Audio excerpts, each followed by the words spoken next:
dalam memelukan begitu. Siapa ya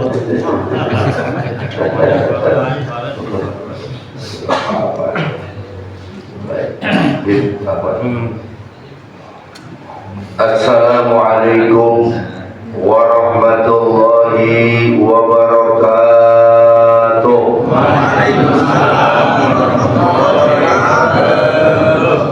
Bismillahirrahmanirrahim. Alhamdulillahirabbil alamin wa bihi nasta'in ala umurid dunya waddin. Wassalatu wassalamu ala asyrafil anbiya'i wal mursalin sayyidina wa maulana Muhammadin wa ala alihi wa ashabihi ila yaumiddin, amma ba'd. Hadirin para bapak jamaah majelis Nurul Iman, yang mudah-mudahan kita semua dalam lindungan inayah Allah Subhanahu wa taala. Khusus yang sama-sama kita hormati para asatidz, para ulama hadir di tengah-tengah kita dalam majelis yang mulia ini. Guru kita Pak Kiai Haji Muhammad Dr. Andes Mansur, mudah-mudahan beliau panjang umur, sehat badannya, bisa terus memberikan ilmu buat kita. Hadir di samping saya Zuriatul Rasul Al-Habib Mustafa, mudah-mudahan beliau panjang umur, sehat badannya, untuk bisa terus membersamai dengan kita. Mobil khusus para asatidz Ustaz Ihsan yang jauh nyampe, Ustaz datang, Ustaz Arif, ya, Ustaz Sofyan Sauri, Ustaz Mulia, Ustaz Ali Sulaiman, dan wabil khusus segenap pengurus DKM Musol Al-Luqman. Mudah-mudahan apa yang telah diupayakan untuk syiar musola ini senantiasa diberikan keberkahan oleh Allah Subhanahu wa taala. Hadirin para bapak jamaah, bersyukur kita kepada Allah Subhanahu wa taala. Malam ini Allah kumpulkan dalam satu majlis yang sangat mulia, taman daripada taman surga. Yakin, seyakin-yakinnya pulang dari tempat yang mulia ini, Allah ampuni segala dosa, kehilapan dan kesalahan kita. Amin ya rabbal alamin. Salawat dan salam semoga senantiasa terlimpah kehadiran Nabi kita Muhammad sallallahu alaihi wasallam, dan masih ada harapan buat kita, mudah-mudahan kelak akan memperoleh syafaatul uzma. Amin ya rabbal alamin. Hadirin jamaah yang saya hormati, meningkat waktu yang terus berjalan, mari kita buka taklim kita dengan bacaan Ummul Quran surah Fatihah. Semoga hadis-hadis Rasulullah yang kita bahas pada pagi hari ini menambah semangat kita untuk terus istiqomah di tempat yang mulia ini. Al-Fatihah hadratin Nabi Muhammad sallallahu alaihi wasallam wa ala alihi wa ashabihi wa azwajihi wa dhurriyyati ahli bait, khususan illa ruh al-muallim hadal kitab fi tanqihil qaul al-Fatihah. Bismillahirrahmanirrahim. Alhamdulillahirabbil alamin, arrahmanir rahim, maliki yaumiddin.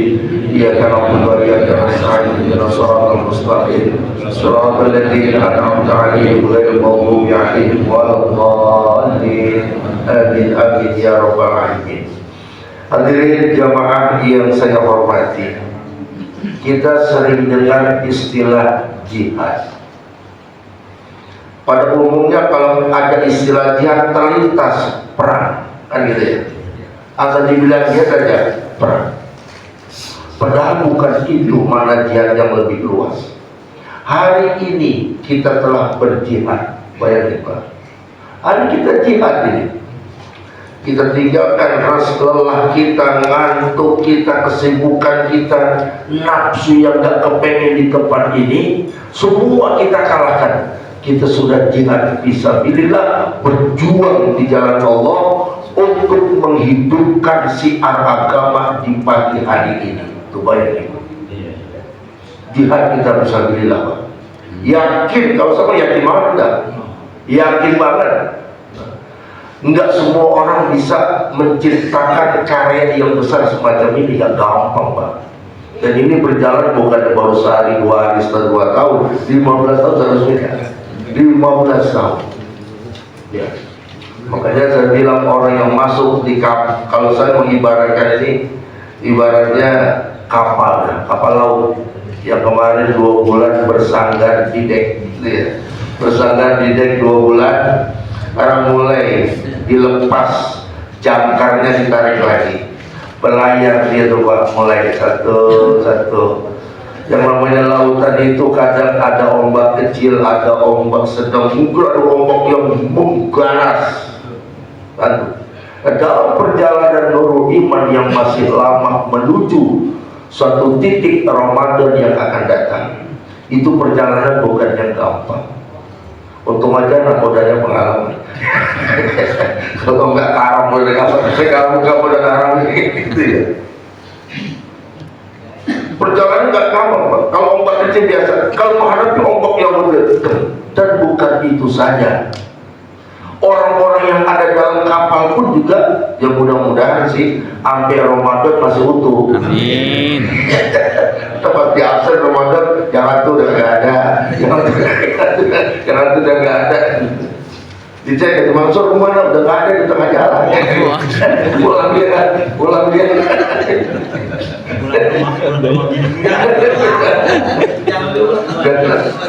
Ini perjalanan panjang, ya. Mudah-mudahan kita diberikan kesabaran. Amin. Diberikan keselamatan oleh Allah Subhanahu wa Ta'ala. Entah datangnya itu goda pada ujian perjalanan dari dalam, entah itu datangnya dari luar Pak. Kalau dari luar jelas ombak, orang cerita begini begitu tentang majelis kita, anggap saja anjing menggonggong kabilah beras. Dari dalam, tambah kusuk lagi, bilang begini, ya masuk kuping kiri, keluar kuping kanan. Pokoknya ini kapal harus selamat sampai di Ramadan yang akan datang. Berat ujian ini kan. Makanya siapa yang masuk di kapal Nurul Iman, ini orang sedang berjuang di jalan Allah Subhanahu wa Ta'ala. Jaminan Allah, orang yang berjuang fisabilillah masuk ke dalam surga. Amin. Ya Rabbal alamin. Hadirin jamaah yang saya hormati, ini karena masih baru, ya, masih baru ibarat pembukaan, baru satu tempat dijalani. Saya akan angkat untuk memberikan rasa semangat. Yang sudah ada jangan lepas, yang belum masuk cepat masuk ke tempat Nurul Iman. Rugi besar saya katakan. Tetangga musola yang dihadiri, didatangi oleh majelis semacam ini, mereka cuek, nggak peduli, rugi luar biasa. Yang ngomong bukan saya. Betul. Kalau saya ngomong udah bilang orang kan. Jadi lalu ini kumpul kerjaan agak bingung saya. Sebuah hadis Rasul Nabi kita Muhammad Sallallahu Alaihi Wasallam. Rasulullah pernah menegur sahabat yang bernama Ibnu Mas'ud. Jadi sahabat ada bernama Ibnu Mas'ud. Ibnu Mas'ud ditegur oleh Nabi kita Muhammad Sallallahu Alaihi Wasallam. Sahabat kental Pak. Ya Ibnu Mas'ud, ini hadis sambil dalam kitab Tanqihul Qaul. Saya cuplik, saya ukil. Ya Ibnu Mas'ud, julus suka sa'atan fi majlisil ilmi. Wahai Ibnu Mas'ud, Nabi saya apa?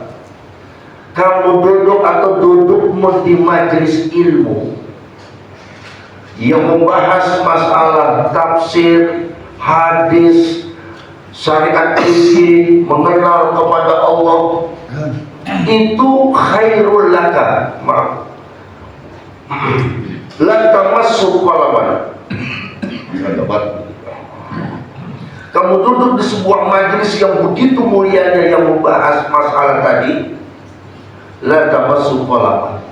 Kamu cuma duduk doangan, nggak nyentuh pulpen. Kalau megang begini Pak, ini megang. Ini jangankan megang, nyentuh aja kagak. Kamu duduk ya Ibnu Mas'ud di majelis semacam ini, duduk diam. Udah duduk diam, nyender, tidur lagi. Udah duduk diam, tidur kan gitu ya. Tidak menyentuh pulpen. Kemudian wala taktubu harfan, nulis satu huruf pun enggak.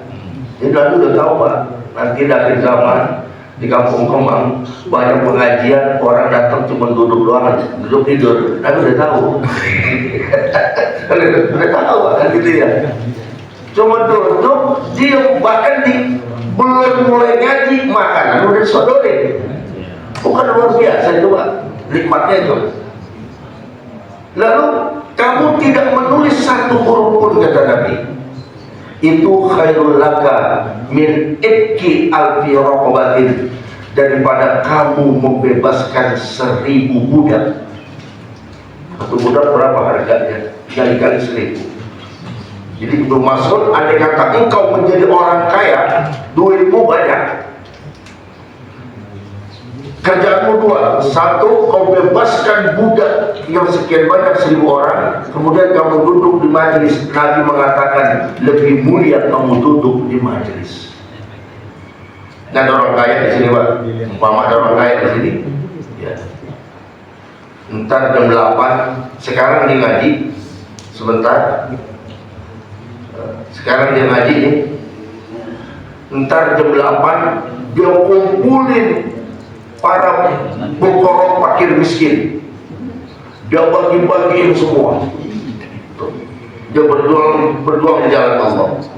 Udah ya Bang Udin ya? Udah. Iya udah dulu deh ya. Jadi konsentrasinya hilang. Bang Udin udah dulu. Jadi konsentrasinya hilang. Udah dulu ya. Iya udah biarin. Aneh aja dah. Iya. Niat baik itu. Bagus coba. Tanggung bagi konsen tanggung ya. Jam 8 dia bagi-bagi tuh Pak. Kalau ditanya mana yang lebih baik, dia bagiin kaum duafa fakir miskin dengan dia duduk tadi jam 6 di majelis. Jawaban Nabi, ini yang paling mulia. Tuh, bayangin Pak. Bukan berarti setelah duduk di sini nggak pengen bagi-bagi, enggak, dia tetap ngaji di majelis, hartanya dibagi-bagikan kepada orang yang membutuhkan. Kalau dinilai Nabi lebih menyenangi ini, bayangin. Cuma orang nggak senang ini, kebalikan. Kalau Nabi senang ini, malah orang kebalikan nggak senang yang macam begini. Kan gitu ya. Itu yang pertama kata Nabi. Dia tidak menulis satu huruf pun. Itu lebih baik daripada membebaskan 1000 budak. Kedua, wa nasruka ila wajhil alim. Ya Ibnu Mas'ud, kamu duduk, kamu pandang wajah orang alim itu. Maaf kalau saya belum masuk orang alim. Haji Mansur, Habib kita banyak masuk orang alim ya, saya mau belum. Guru kita yang banyak yang alim. Kau pandang hai Ibnu Mas'ud, wajah orang alim itu, gurumu itu, khairul laka, lebih baik min alfi parosin, kau tasoddaqta biha fisabilillah, kau keluarkan 1000 kuda yang digunakan, yang kau sedekahkan untuk berjuang di jalan Allah. Dengan memandang wajah orang alim itu lebih baik katanya.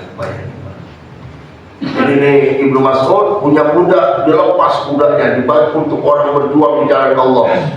Dengan dia memandang dengan satu kepada gurunya orang alim itu dengan rasa cinta. Nabi mengatakan, aku lebih suka itu memandangmu kepada guruku. Kenapa Pak? Dibalikin oleh Nabi. Pada zaman Bani Israel, para jamaah orang-orang Bani Israel banyak membenci para alim ulamanya. Ikhtilafu ala anbiya'i, nabinya saja dimusuhin, apalagi penerusnya. Itu zaman Bani Israel. Tidak ingin terjadi di zaman Rasulullah semacam itu. Makanya Nabi mengatakan, kau pandang wajahmu orang alim dengan penuh satu, dengan penuh penghormatan, lebih baik bagimu daripada menyedekahkan 1000 kuda untuk di jalan Allah.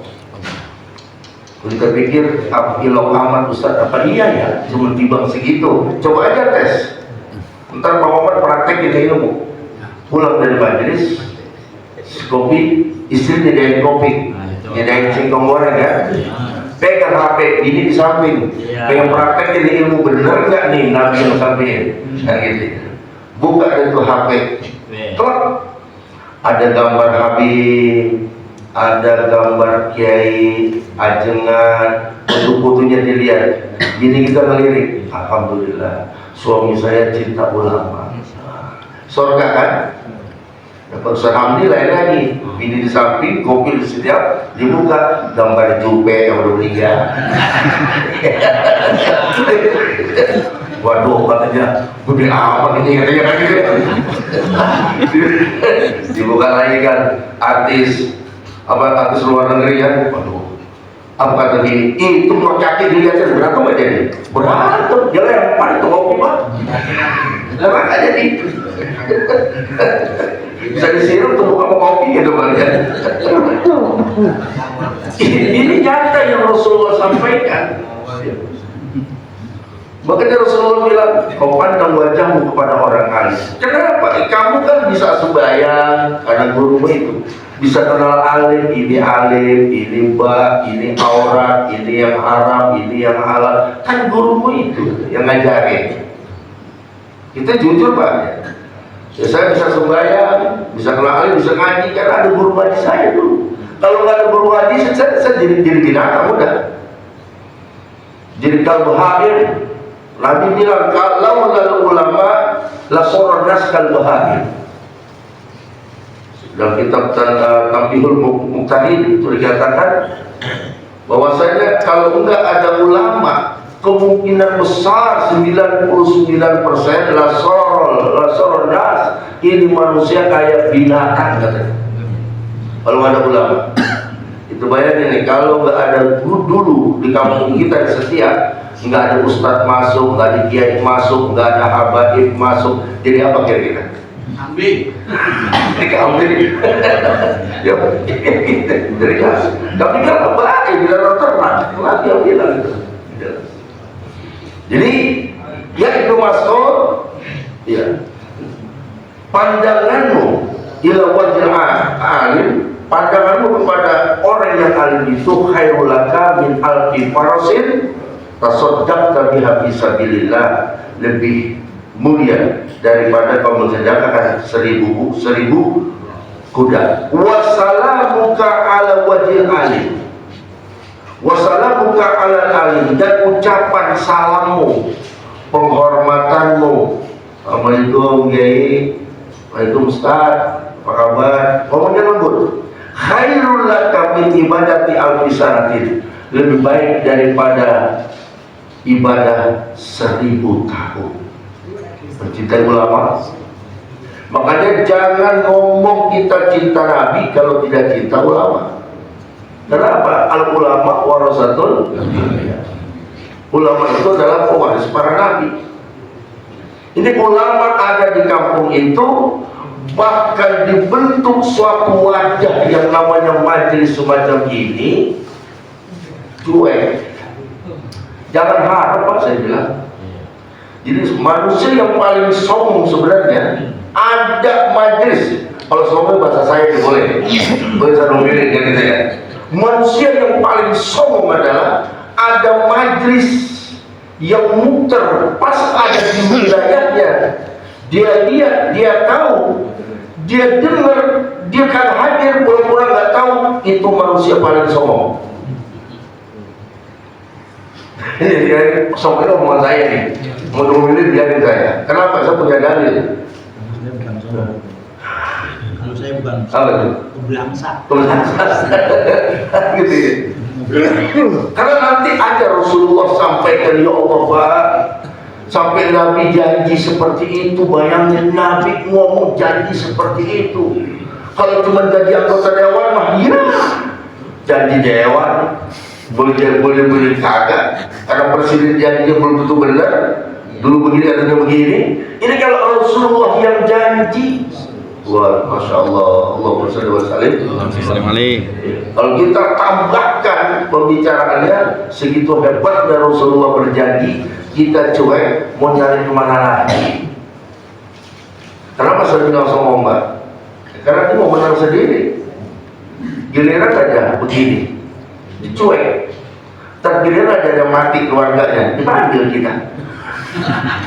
Seraji Mansur, tolong dong disolatin bapak saya. Giliran Haji Mansur ngajar di sini dia cuek. Jangan sombong orang namanya.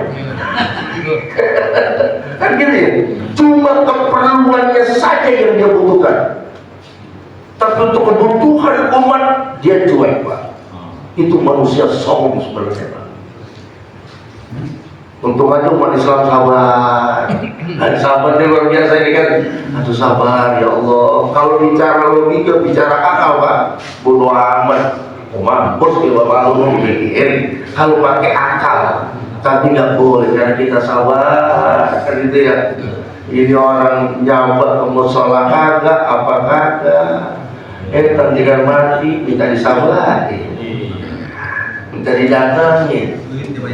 Kira tahlilan minta didatengin, dia nggak mau datang ke tahlilan orang. Kan begitu. Jadi manusia paling sombong, Pak, nih mau menang sendiri. Tapi alhamdulillah di lingkungan Al-Quran nggak ada yang begitu. Amin. Atau dua mah nggak ada, dua anak barangkali. Atau dua nggak ada kali begitu. Tawadhu ya. Kemudian yang kedua kata Nabi kita Muhammad SAW, ini dari Umar. Ibnu Umar juga ditegur oleh Nabi kita Muhammad SAW. Anna Rasulullah SAW yaqul, bahwasanya Rasulullah singkat saja bersabda. Ini pernah disampaikan oleh Ustaz Haji Usmin, cuma nggak lengkap, saya lengkap ini. Kata Baginda Rasul dari hadis Ibnu Umar, apa katanya? Idza maratum bi riyadil jannah fantahu. Bayangin Pak, ini luar biasa nih hadis. Idza maratum, apabila kamu lewat dan masih ada kesempatan waktu, waktu itu tidak picik, masih ada, walaupun 10 menit, 20 menit, masih ada kesempatan waktumu, ya, kamu lewatin itu taman surga, farta'u, mampir katanya. Itu yang lagi jalan ada urusan, masih disuruh mampir. Lah kalau yang di rumah duduk aja ngapain? Orang kan gitu ya. Ini kalau bini-bini juga yang geblek. Udah lakinya geblek, bininya geblek, jadi apa coba? Belaksak. Geblek jadinya. Bini geblek, laki geblek, geblek jadinya.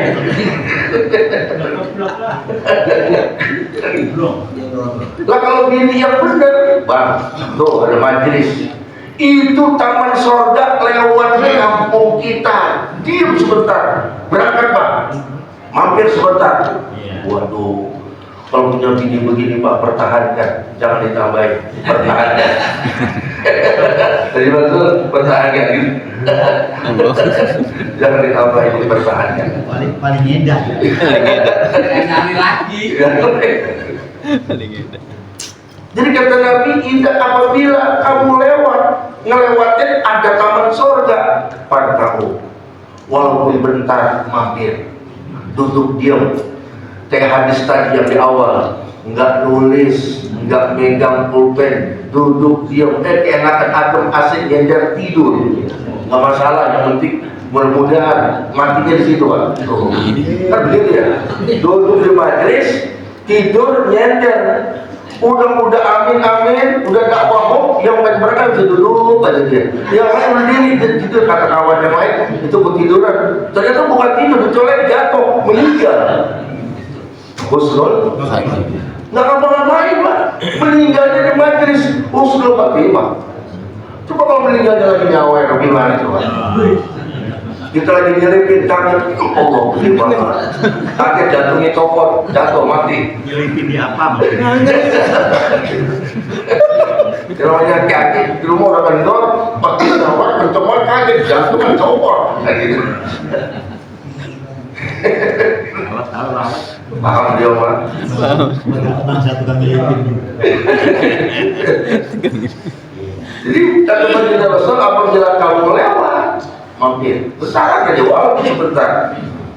Ada kata pas sebentar itu memang takdirnya dia meninggal di situ, Husnul. Kalau ini sahabat di depan Nabi yang begitu banyak nanya, wa ma riyadul jannah ya Rasulullah. Ya Rasul, apa itu taman surga? Apa sih taman surga ya Rasul? Sampai segitunya engkau menyatakan kalau engkau lewat hampir bentar. Kalau Rasulullah menyatakan halaqul dzikri, halaqah semacam ini. Zikirnya ada, baca Qur'annya ada, sholawatnya ada, ilmunya. Ini halaqah Pak. Penuh komplit di sini. Fa inna lillahi ta'ala, kata Nabi dalam sabdanya, sesungguhnya Allah itu memiliki sayyaratin minal malaikah, sekelompok satu unit tim pemburu yang terdiri daripada para malaikat. Jadi kan di kepolisian ada unit sabara, unit polantas, ada unit pemburu. Nah, ini bagian ini tim pemburu para penjahat. Itu kepolisian. Allah membentuk satu tim kelompok dari malaikat yang tugasnya yatlubuna halaqal dzikri, untuk mencari majelis-majelis semacam ini. Malaikat, ada berapa jumlahmu?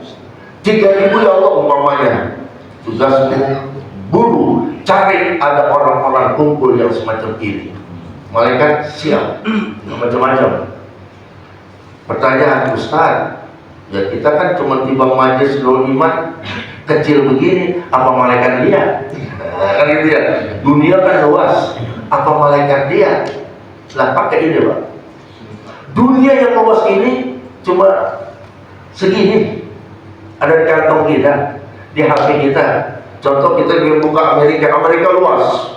Kita buka ke Amerika secara keseluruhan, kita perkecil. Kita mau lihat Los Angeles, buka, kelihatan Los Angeles. Kita perkecil lagi sisi gelap Los Angeles. Nah, itu bukan kelihatan sisi gelapnya.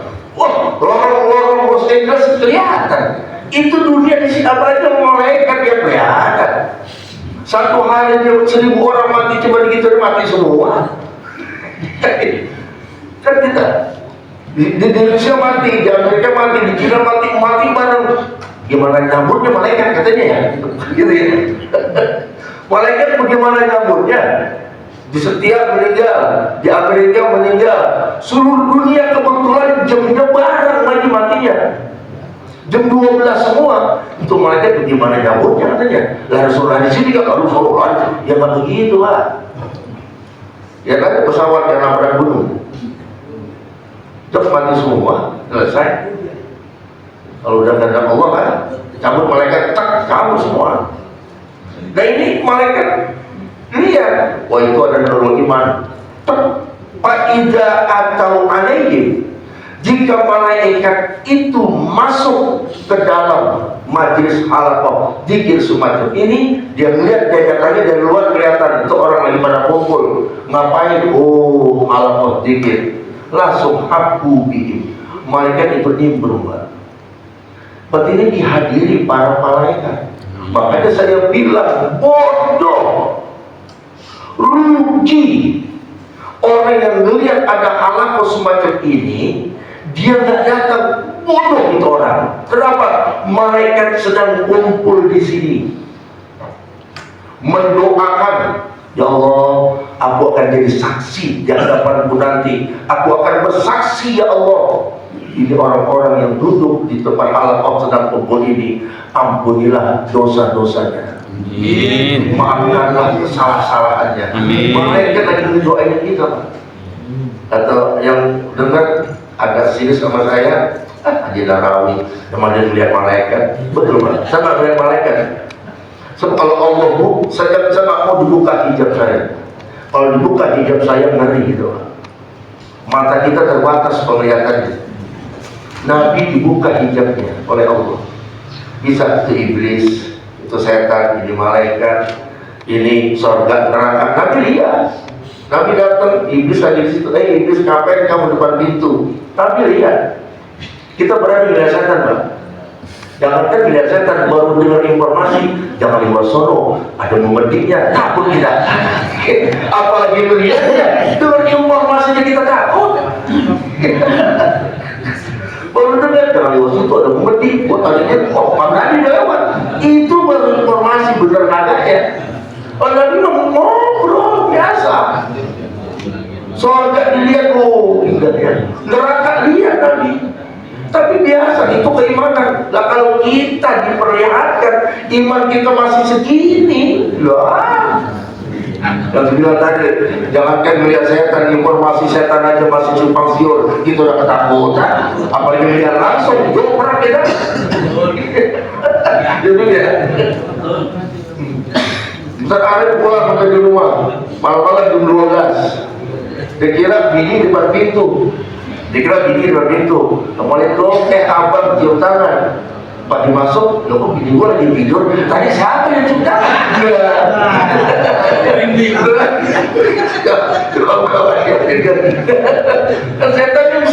Setan itu bisa menyerupai macam-macam, Pak. Ya. Saat akhirnya pulang sama itu, bini gua belum tidur, dicium tangan, belum balik lagi. Masya Allah, pas masuk, bab itu, tadi bini gua, dan saya sabar dari bab itu. Langsung pingsan. Artinya kalau kita dibuka hijab, kita melihat itu semua, gila kita, Pak. Saudara Jisa lagi mirip, subhanallah, udah nyampe yang ke 10.000, Allah buka hijab matanya, terus melihat surga, Pak. Begitu indahnya tamannya, segala macam perhiasannya, bidadari yang lagi duduk, yang lagi begini, udah gila udah banyak daun dirinya. Dulu nenek di rumah lebih bidadari kalah, bikin nenek kan. Nenek kalah bidadari kan, udah nggak ingat ini, nggak ingat mobil, gila udah, Pak. Kalau kita diunjukin, apalagi diunjukin neraka habis. Nggak muat ini Al-Luqman. Kalau warga Al-Luqman duduk neraka, nggak muat ini Al-Luqman. Ada yang pulang pun musola aja. Kalau bawa pulang pun takut di neraka. Sadis-sadis malaikatnya ini. Dia tiap hari tobat di musola nggak pulang-pulang. Ampun saya Allah, kenapa dilihatin neraka? Jadi gila manusia. Itulah hanya orang-orang tertentu diperlihatkan semacam itu. Mudah-mudahan ya Pak, sekali bisa melihat ya. Dia nggak pulang-pulang dari musola.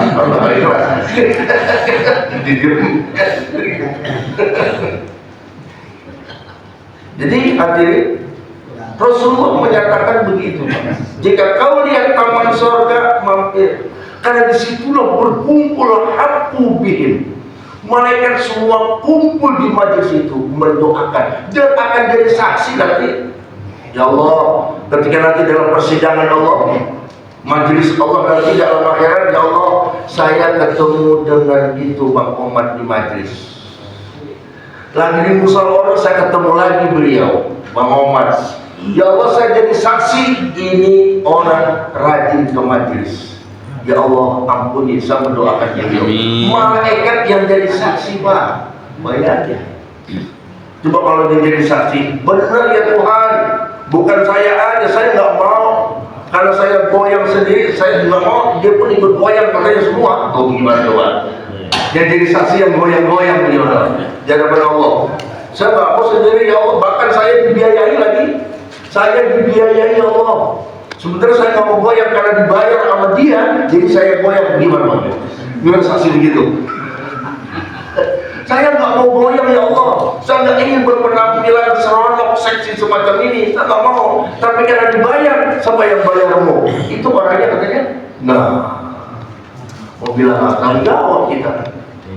Tapi kalau majelis semacam ini mau bicara apapun, mau dikatakan apapun, malaikat yang tanggung jawab. Ya Allah, aku jadi saksi. Ini orang di setiap tempat majelis ini orang saya lihat ada terus.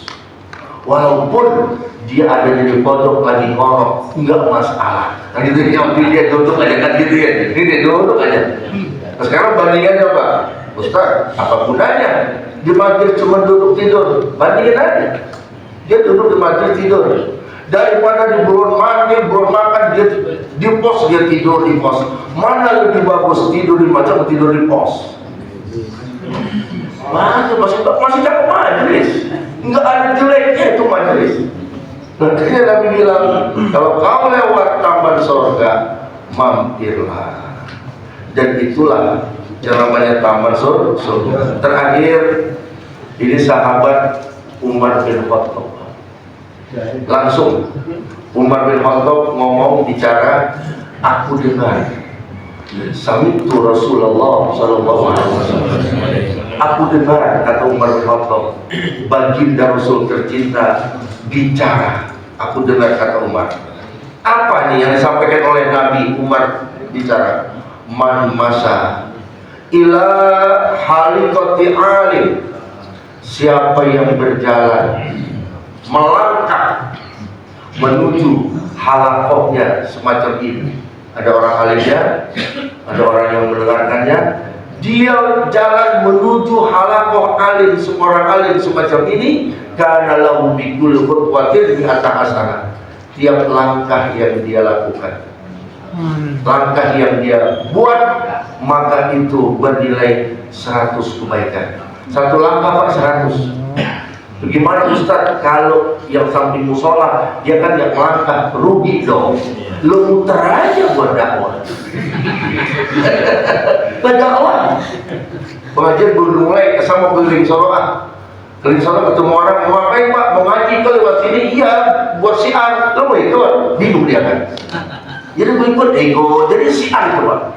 Keliling majelis ini adalah siar. Maka itu nggak salah Nabi bilang, makin banyak langkahmu untuk siar, itu dinilai 100 kebaikan.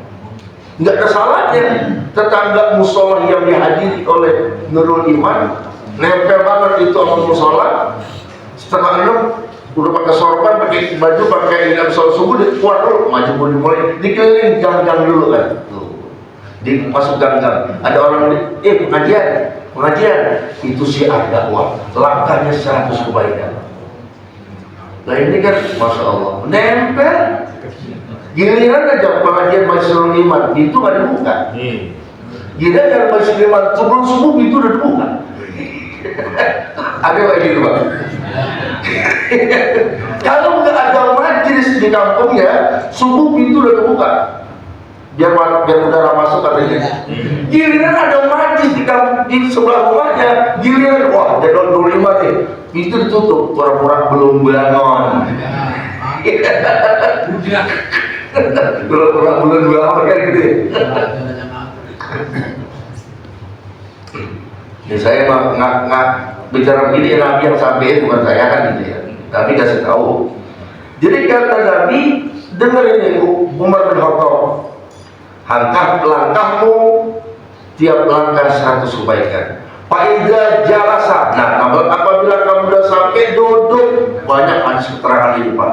Apabila kamu duduk indahu di sekitar, jadi ulama dikelilingin untuk menyampaikan ilmu agama, wastama'a, dan mendengarkan kalimat-kalimat mayaqul yang diucapkan oleh orang alim itu, karena lahu maka baginya dikuli kalimatin hasanah, tiap-tiap kalimat yang keluar dari orang alim itu kamu dengarkan, itu tiap kalimat 1 kebaikan.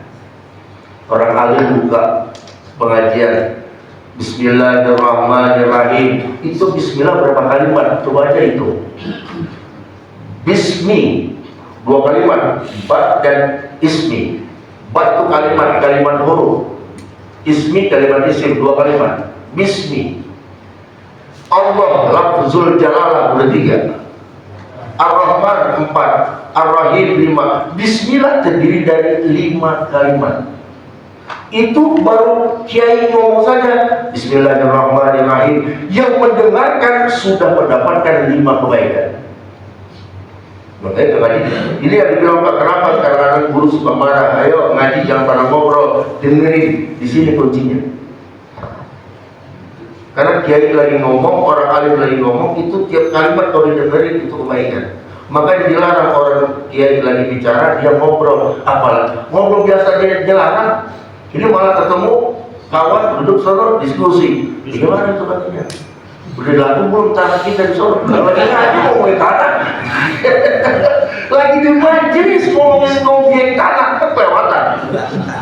Tahan dulu, diam setengah jam, ntar di luar boleh ngomong. Tapi di masjid diam, dengerin kiai. Ini dia dibawa-bawa, yang paling enak Pak. Saya tarik lidah dia, udah ngomong untuk kawan lama tuh, tarik ngomong udah. Pak gimana urusan? Kayak lagi ngejelasin hadis, dia ngobrol lagi ngurusin masalah tanah, itu nggak sopan. Saya katakan tidak ada adab, karena tidak beradab inilah. Makanya Nabi sampaikan yang beradab itu dengarkan. Siapa yang mendengarkan seorang alim, seorang kiai sedang menyampaikan ilmunya, satu kalimat kata Nabi akan mendapatkan satu kebaikan. 1 jam atau setengah jam itu kiai ngomong berapa ribu kalimat yang keluar. Itu aja. Bismillahnya udah 5. Kalau Bismillah doang. Ba harful jari, ismun, isim, Allah, Rasul Jalalah, Ar-Rahman Rahim, isim 5 kalimat. Nah hadirin, inilah pentingnya majelis semacam ini, apalagi ini yang dikatakan Nabi ini adalah taman surga. Saya karena masa pembukaan, faedah-faedah saya sampaikan supaya apa? Ya mudah-mudahan yang sudah di dalam kapal Bahtera Nurul Iman ini istiqomah. Sayang betul kalau ditinggalkan. Yang belum saudara-saudara kita lebih sayang lagi kalau dia tidak masuk. Mau nyari taman surga di mana lagi? Yang ada banyak taman setan, banyak taman iblis banyak. Nah, jadi punya taman iblis banyak nih. Kalau taman iblis mau udah enak aja Pak. Bahkan kita mau di mana? Doliman di mana? Kalau ini mudah-mudahan hujan gede kan alasan yang kelihatan. Ada acara di mana? Kawinan di sono. Waduh, itu dangdut full.